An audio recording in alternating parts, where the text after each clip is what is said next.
우리 다 같이 하나님의 말씀 보시겠습니다. 하나님 말씀은 사도행전 2장 43절에서 47절까지의 말씀입니다.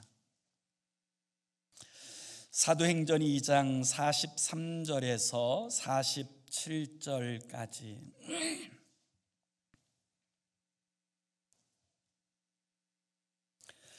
우리 다 찾으셔서 한 목소리로 함께 같이 읽습니다. 시작.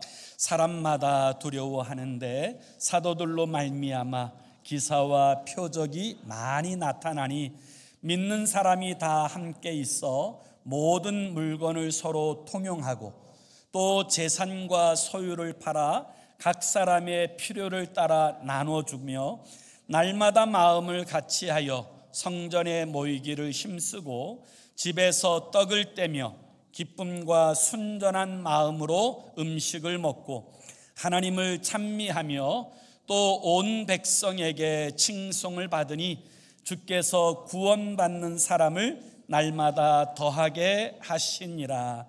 아멘. 미국에서 신앙생활 하시는 김연숙 씨가 쓴 책 가운데 흔들리는 신앙 붙들어 주소서라고 하는 책이 있습니다.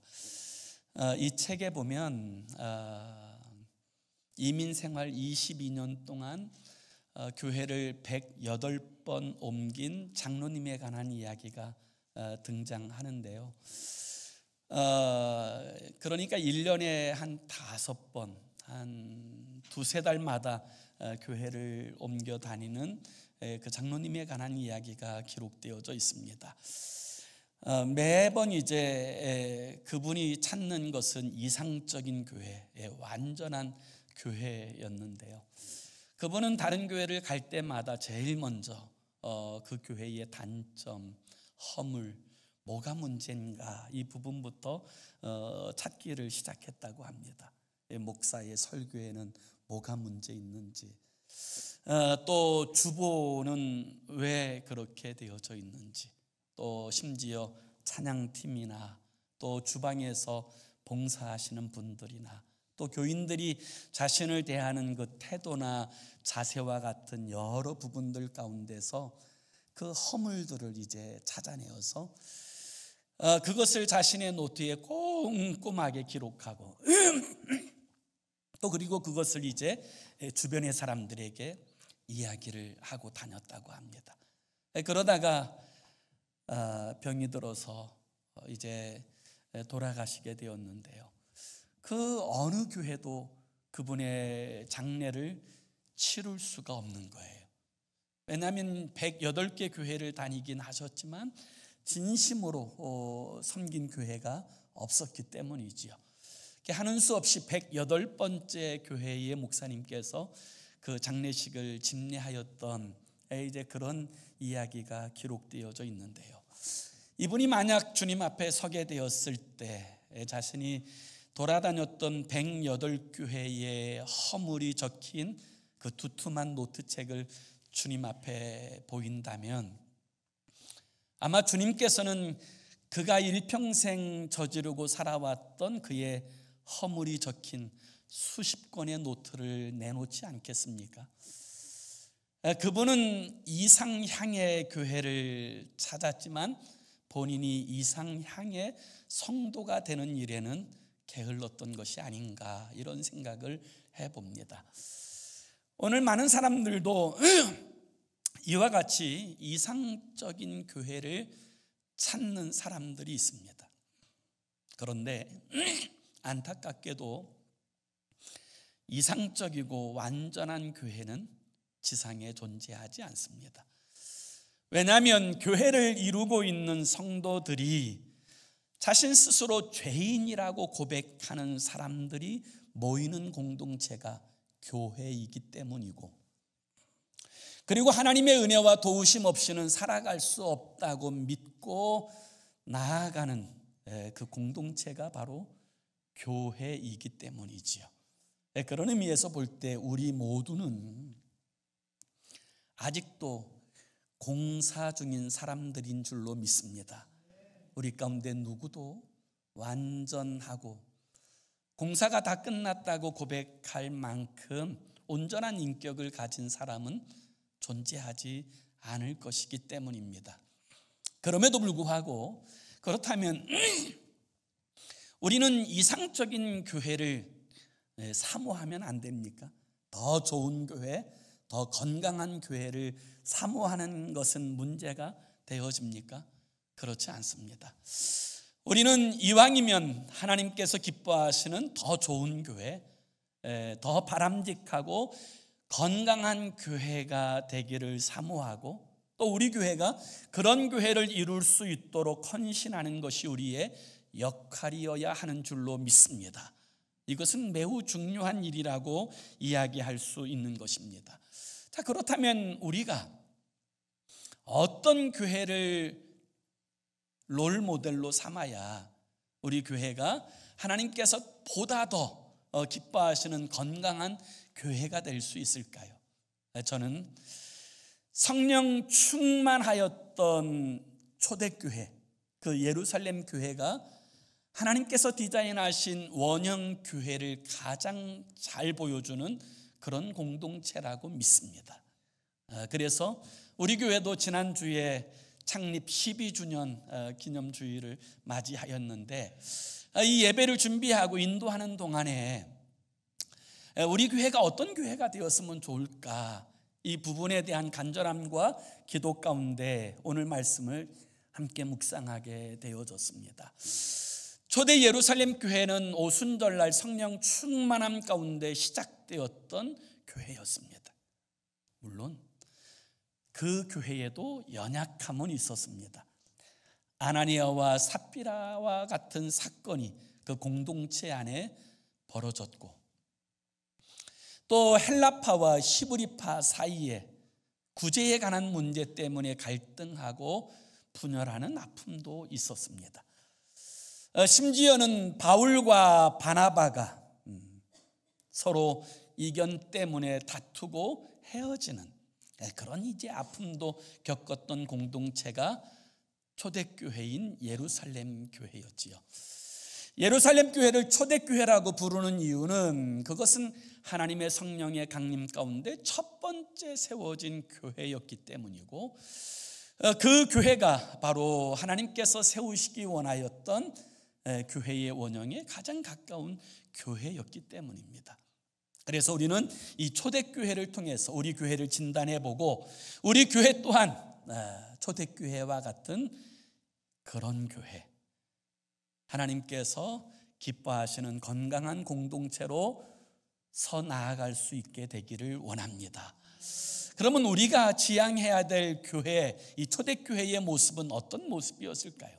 이런 교회가 되게 하소서라는 제목으로 함께 주의 말씀을 묵상하려고 하는데요, 초대교회의 첫 번째 모습은 바로 하나님의 일하심이 드러나는 교회였다라고 이야기할 수 있는 교회였습니다.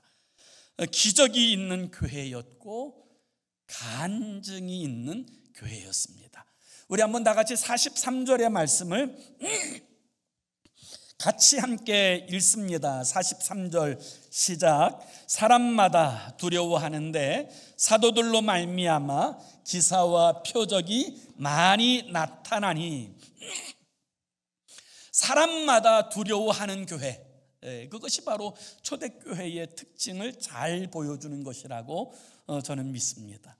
그 사람들이 두려워하는 이유는 공포, 무서움이 아니고 하나님에 대한 경외심으로 말미암는 두려움을 이야기합니다. 하나님께서 일하시는 그 모습이 교회를 통하여 나타나게 되어졌을 때 사람들은 하나님에 대한 경외심 때문에 교회를 두려워하게 되었습니다. 이 교회를 통하여서 병든 자가 고침받는 놀라운 일이 벌어지고 귀신이 쫓겨나는 세상에서 있을 수 없는 그 놀라운 하나님의 일하심의 역사가 그 공동체를 통하여 드러나게 되었을 때 사람들마다 교회를 두려워했습니다.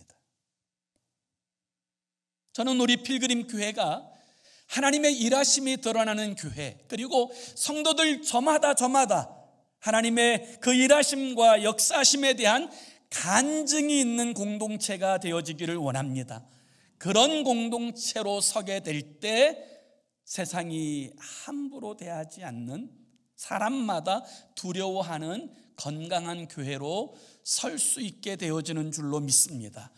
하나님께서 교회를 통하여 하나님께서 일하시는 일들을 나타내실 때 세상은 두려워합니다.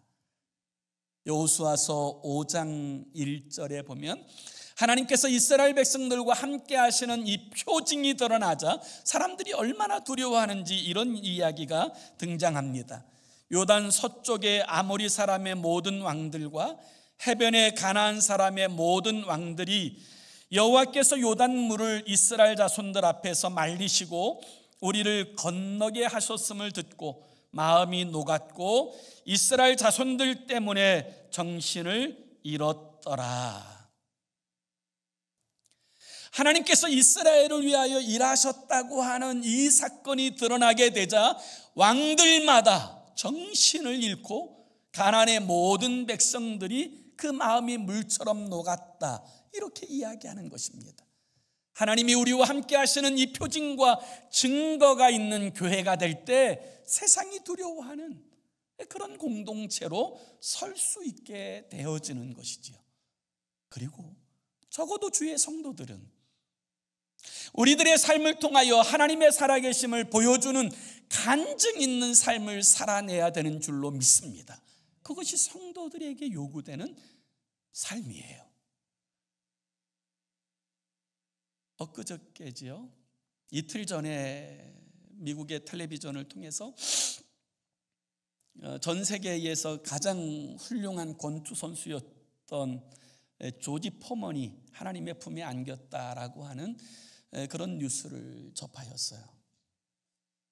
제가 이 조지 포먼의 책을 읽은 기억이 있는데요, 이 조지 포먼은 할렘가에서 이제 자라면서 아주 불량 학생이었답니다.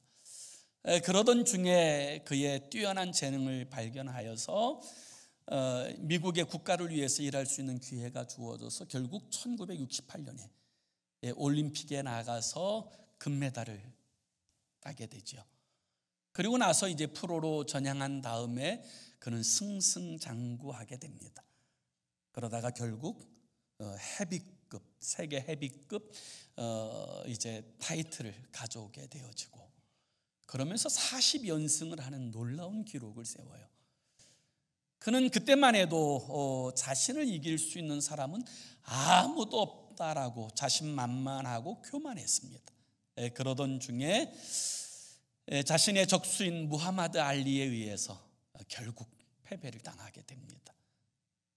그 패배 후에 지미 영이라고 하는 선수와 시합을 통해 재기하려고 했지만 오히려 이 시합에서 심각한 부상을 입어요. 그래서 결국에는 권투계에서 이제 은퇴하게 되어집니다. 이 권투계에서 은퇴하고 나니까 할 일이 없는 거예요. 일평생 하나의 목적만 가지고 살다가 권투계에서 은퇴를 하고 나니까 자신이 뭘 위해서 살아야 되는지 아무 삶의 목적이 없는 거예요. 그때부터 방황하기 시작합니다. 술을 마시고 마약에 취하고, 그리고 자신의 삶의 목적이 없으니까 함부로 살기 시작하던 그 삶의 자리에서 어떤 사람이 그에게 복음을 전하게 되고, 그가 이 복음을 받아들이면서부터 그의 인생의 전환점을 맞이하게 돼요.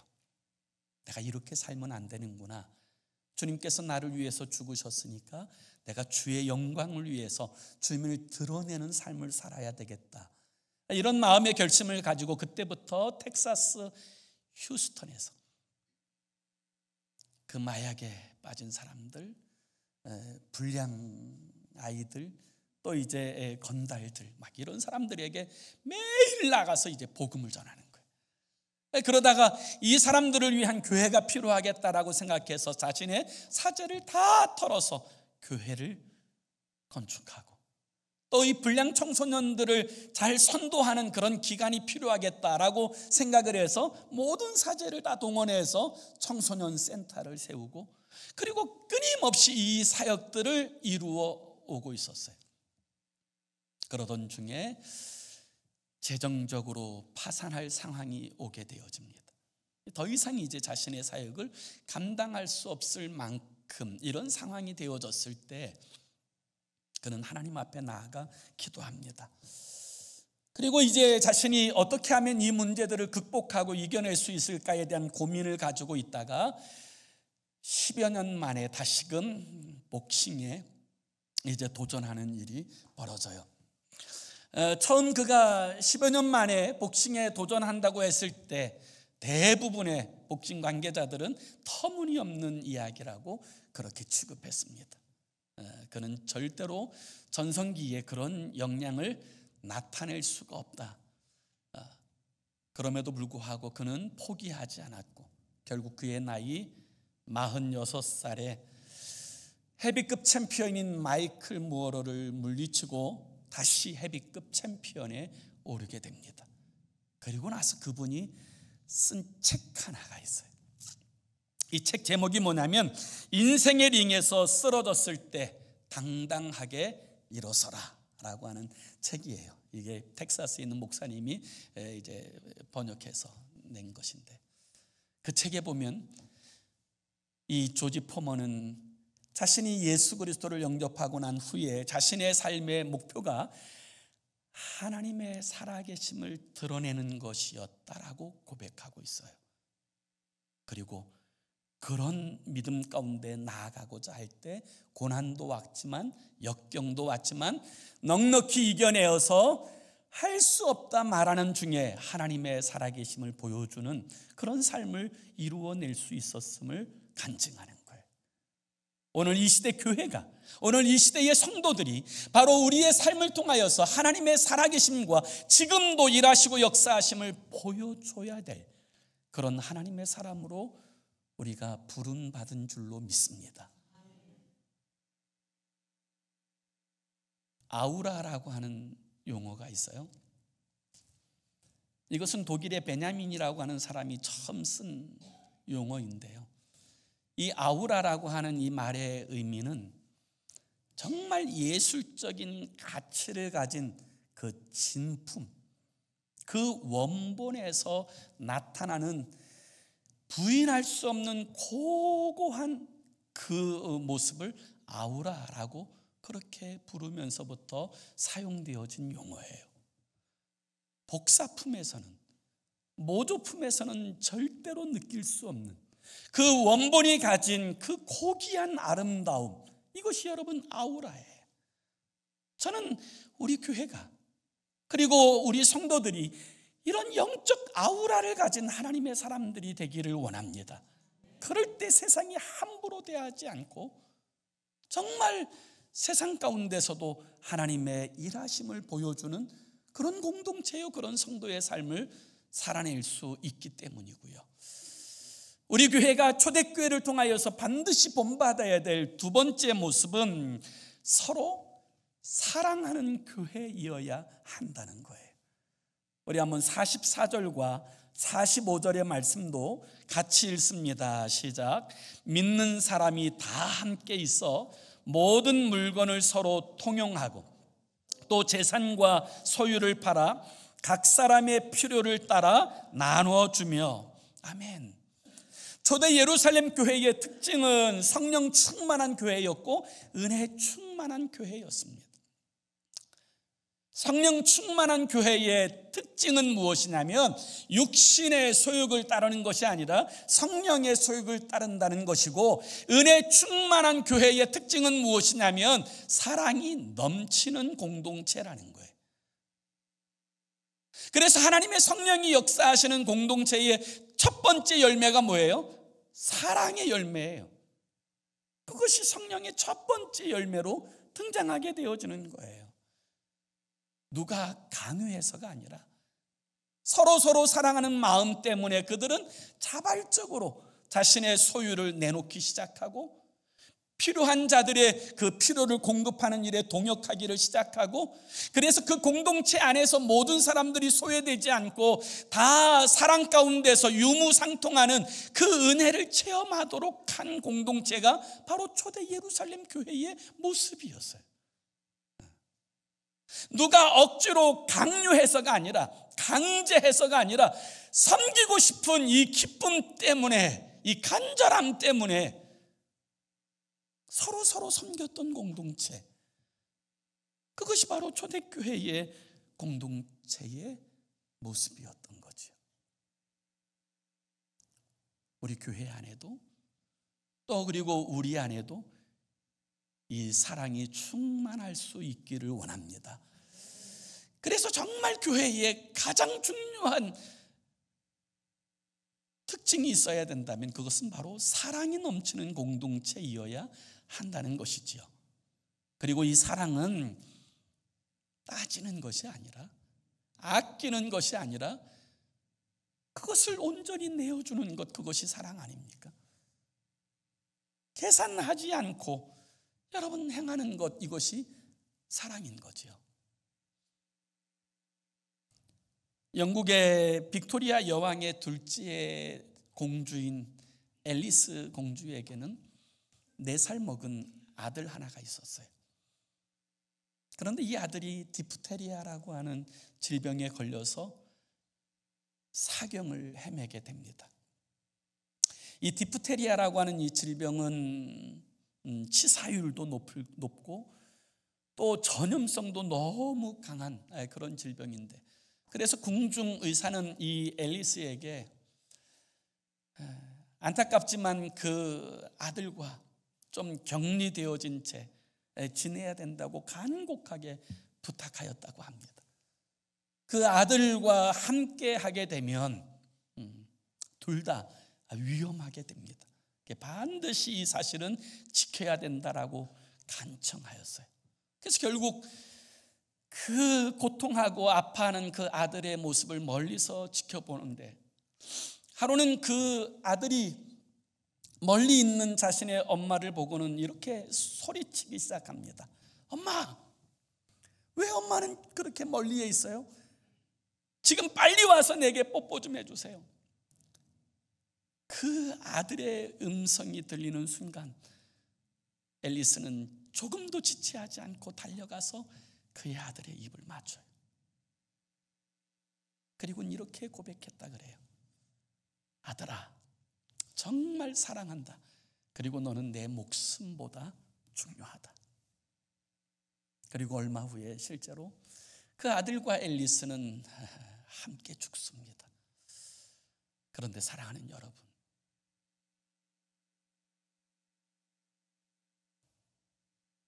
이 사랑이 낭비일까요? 이 사랑이 허비하는 것일까요? 저는 이 사랑이 절대로 낭비라고 생각하지 않습니다. 주님께서는 우리들을 사랑하셔서 하늘의 영광의 보좌를 버리시고 이 땅에 오셨어요. 죽을 줄 알면서도 우리를 사랑하셔서 우리의 죄와 허물을 대신하여 십자가에 달리셨고, 그리고 그 거룩한 보배로운 피값으로 우리를 구원하여 주신 줄로 믿습니다. 그것이 사랑이에요. 불 가운데라도 뛰어드는 것, 여러분 그것이 사랑 아니겠어요? 초대교회에는 그런 사랑이 있었어요. 따지고 그렇게 행하는 사랑이 아니라 서로의 아픔을 함께 공유하고 서로의 짐을 함께 짊어지고 서로의 유익을 먼저 구하는 이 사랑의 공동체가 되어졌을 때, 사람마다 그런 공동체를 본 일이 없기 때문에 칭송하였고, 또 그리고 그 가운데 하나님의 성령의 놀라운 역사가 풍성히 드러날 수 있게 되어졌던 거죠. 아마 여러분도 보셨을지 모르겠지만 톰 위삼이라는 사람이 쓴 기러기 이야기라고 하는 글이 있어요. 이 톰 위삼이 쓴 책에 보면 이게 하나님께서 창조하신 이제 그 미물 중에 하나인 기러기의 삶에서 우리에게 도전되어지는 것이 많이 있다라고 하는 그런 이야기의 책이에요. 이 기러기들은 먹이를 위해서 그리고 따뜻한 곳을 찾기 위해서 4만 킬로를 날아간다고 합니다. 그런데 그 긴 장거리를 날아가는 동안에 항상 이루고 있는 대형이 V자 대형 아니에요? 볼 때 참 멋있잖아요. 그런데 이 V자 대형의 제일 꼭대기에 있는 리더는 그 모든 바람을 홀로 다 감내합니다. 그리고 나서 이제 그 다음에 기러기들은 그 공기의 저항을 훨씬 적게 받는데 71%나 에너지를 세이브할 수 있다 그래요. 그럼에도 불구하고 이제 제일 앞서 있는 리더가 힘이 들면 다음이 바꿔주고 또 서로 바꿔주고, 그러다가 바뀌어지기만 하면 잘 해달라고 하는 격려를 하기 위해서 큰 소리로 이제 소리치고, 그러다가 그 중에 하나가 병들거나 혹은 이제 부상을 입게 되어서 낙오하게 되어지면 절대로 혼자 낙오하도록 내버려 두는 일이 없대요. 꼭 두세 마리가 함께 낙오되어서 그가 온전히 회복되어질 때까지 함께 있다가 회복되어지면 다시 그 무리를 향해서 나아가게 된다는 거예요. 어떤 지체도 그냥 낙오되도록 내버려 두지 않는다는 거예요. 여러분, 이 기러기 공동체가 보여주는 그런 모습을 통하여서도 우리에게 주는 아주 중요한 영적 교훈들이 있지 않습니까? 하나님의 교회가 정말 사랑이 있는 공동체가 돼야 되고요. 사랑하는 여러분, 신앙은 독창이 아니라 합창이어야 한다는 거예요. 나 혼자 가는 길이 아니라 함께 가는 길이어야 한다라는 사실을 여러분, 우리는 분명히 기억할 필요가 있어요. 이것이 초대교회의 모습이었어요. 우리가 초대교회를 통해서 또 도전받아야 될 세 번째 모습이 있다면, 이 초대교회의 모습은 기쁨이 있는 교회였다는 거예요. 그래서 46절, 47절도 우리 같이 읽습니다. 46절, 47절 시작. 날마다 마음을 같이하여 성전에 모이기를 힘쓰고 집에서 떡을 떼며 기쁨과 순전한 마음으로 음식을 먹고 하나님을 찬미하며 또 온 백성에게 칭송을 받으니 주께서 구원받는 사람을 날마다 더하게 하시니라. 아멘. 초대교회의 특징은 뭐냐면 날마다 모이는 교회였어요. 모이기를 힘쓰는 교회였어요. 그래서 제가 생각해 봤어요. 어떻게 그들은 매일 모였을까? 정답은 하나밖에 생각이 안 나더라고요. 모임에 기쁨이 있었던 거예요. 모일 때마다 누리는 기쁨이 있었던 거예요. 이게 하나님의 성령의 역사였던 거죠. 하나님의 성령의 역사로 모일 때 아무 의미 없는 모임이 아니라 이 모임에서 기쁨이 있고, 모임에서 서로 섬김의 기쁨이 있고, 그 안에서 위로받는 기쁨이 있고, 사랑하는 이 관계적인 기쁨이 그 공동체 안에 있었던 것을 알 수가 있어요. 저는 우리 교회가 그런 교회가 되었으면 좋겠어요. 서로 섬기고 서로 사랑함으로 모임의 기쁨을 경험하는 공동체가 되어줬으면 좋겠어요. 제가 오래전에 싱가포르라고 하는 나라에 갔을 때 참 흥미로운 하나의 일을 경험한 적이 있었는데요.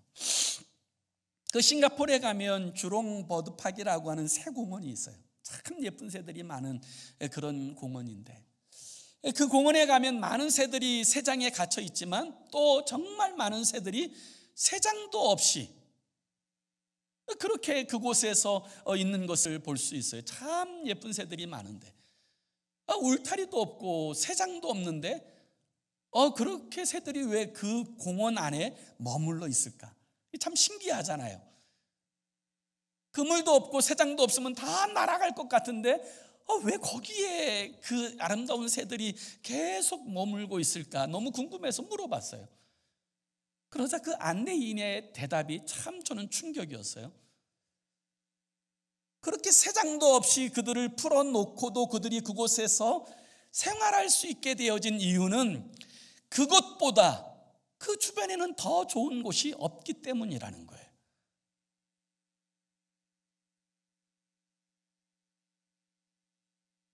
그래서 저는 사실 그 말이요 굉장히 충격이 됐어요. 야, 우리 교회가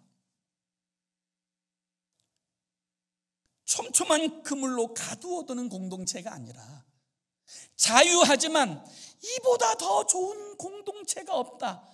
그리하여서 서로를 섬기며 사랑하는, 그리고 자발적으로 이 공동체를 귀하게 여기는 그런 교회가 되는 것, 그것이 저는 하나님께서 보시는 가장 아름다운 교회 공동체의 모습이라고 그런 생각을 했어요. 환경의 문제가 아니라 결국 기쁨의 문제이고, 위치에 관한 문제가 아니라 결국 생명에 관한 문제였던 거죠. 저는 우리 교회가 여러분 서로 사랑할 때 이 여러분 사랑은요 받는 것보다 줄 때 더 큰 기쁨과 감격이 있어요. 그런 기쁨과 감격으로 가득한 공동체, 세상이 줄 수 없는 이 신령한 기쁨이 있는 공동체가 되어질 수 있기를 원합니다.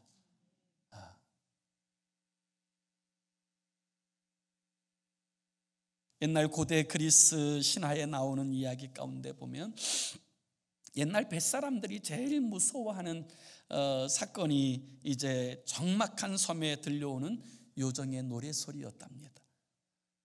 그 이제 바다를 항해하다가 보면 적막한 섬에서 요정이 노래를 하면 사람들이 이 요정의 노래소리에 다 빠져들어서 이 바닷속에 뛰어드는 거예요.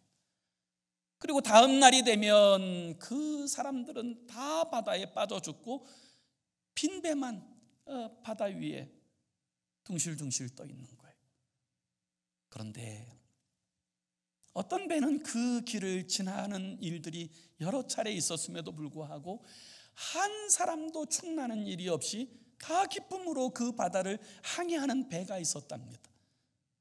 그 배의 특징은 무엇이냐면 그 섬으로 가까이 오기 전에 그들은 합창하기를 시작하는 거예요. 크게 노래하는 거예요. 그러면 이 요정의 소리를 듣지 못하고 그 기쁨 가운데 그 바다를 계속적으로 항해할 수 있었던 거죠.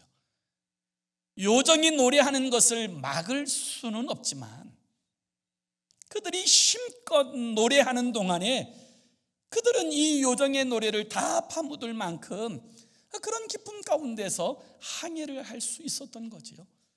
저는 신앙생활도 마찬가지라고 믿습니다. 세상이 주는 기쁨이 있습니다. 세상이 주는 즐거움이 있습니다. 세상이 주는 쾌락이 있습니다. 그러나 교회 공동체 안에서 우리가 하나님의 성령에 감동되어 서로를 섬기고 사랑하게 될 때 세상이 줄 수 없는 기쁨이 경험되어지는 공동체, 세상이 알 수 없는 평안을 누리는 공동체로 하나님이 이 땅에 교회를 세우시기를 원하신다고 믿습니다. 그런 공동체가 될 때 그 교회가 하나님의 나라를 이 땅에 세워내며 확장하는 건강한 공동체로 서게 되어지는 것입니다. 우리 필그림 교회가 우리 한 사람 한 사람은 다 부족하고 연약함이 있더라도 정말 주님의 마음을 가지고 서로를 사랑하며 서로를 섬기는 공동체가 될 때 이 땅 가운데 하나님의 나라를 세우고 확장해가는 건강한 공동체로서의 사명을 이루어가는 그런 교회가 되어질 줄로 믿습니다.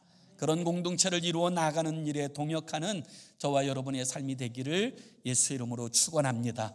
기도합시다. 우리 함께 같이 기도하기 원하는데요, 이렇게 기도했으면 좋겠어요. 주님, 우리 필그림 교회가 초대교회 같이 하나님의 일하심을 드러내는 교회, 서로 사랑하는 교회, 기쁨이 있는 교회가 되어서 이 땅에 하나님의 나라를 세워가는 교회 되게 해달라고, 우리 교회를 통하여서 이 땅에 주의 영광이 드러나는 교회 되게 해달라고 우리 함께 합심으로 기도하겠습니다. 살아계신 하나님 아버지, 부족한 사람들이 모이고 연약한 사람들이 모인 공동체일지라도 한 사람 한 사람이 하나님의 성령에 감동되어서 서로를 위하여 섬기고 서로를 사랑하고 또 아버지 하나님 서로를 돌보게 될 때 하나님의 일하심을 보여주는 교회가 되고 또 아버지 섬김의 기쁨을 누리는 교회가 되어지고 하나님의 나라를 이 땅에 세워내는 교회가 되어질 줄로 믿습니다. 하나님 아버지 사랑받기보다 사랑하는 교회 되게 하시고 섬김받기보다 섬기는 공동체가 되게 하시고 하나님의 나라를 이 땅에 세워내는 건강한 교회 되어서 이 땅에 거룩한 영향력을 나타내는 주의 교회로서의 그 사명을 이루도록 축복하시고 붙들어 주시고 사용하여 주옵소서. 우리 사랑하는 모든 성도들이 아버지 하나님 주의 교회를 이루는 지체로서 그 사명을 잘 감당하게 하시고 주의 영광을 나타내는 주의 사람들로 다서도록 통치하시고 아버지 하나님 주의 성도들의 삶에 하나님의 나라가 이루어지게 하여 주시옵소서. 주의 영광이 드러나게 하여 주시옵소서. 하나님 아버지, 주님께서는 이 땅 가운데 주의 교회를 세우시고 그 주의 교회를 통하여서 이 땅을 고치시고 주의 교회를 통하여서 하나님의 나라가 이루어지게 하시고 주의 교회를 통하여서 이 땅에 주의 뜻이 이루어지도록 역사하여 주시는 줄로 믿습니다. 우리가 교회입니다. 그리고 우리가 모인 공동체가 교회입니다. 이 교회 공동체가 정말 하나님의 역사를 드러내고 정말 서로 사랑하며 또 하나님이 주시는 세상이 알 수 없는 기쁨으로 가득한 공동체로 서게 하여 주옵소서. 그리고 세상 가운데 하나님의 살아계심을 보여주는 교회 되게 하여 주옵소서. 예수 그리스도의 이름으로 기도 올리옵나이다. 아멘.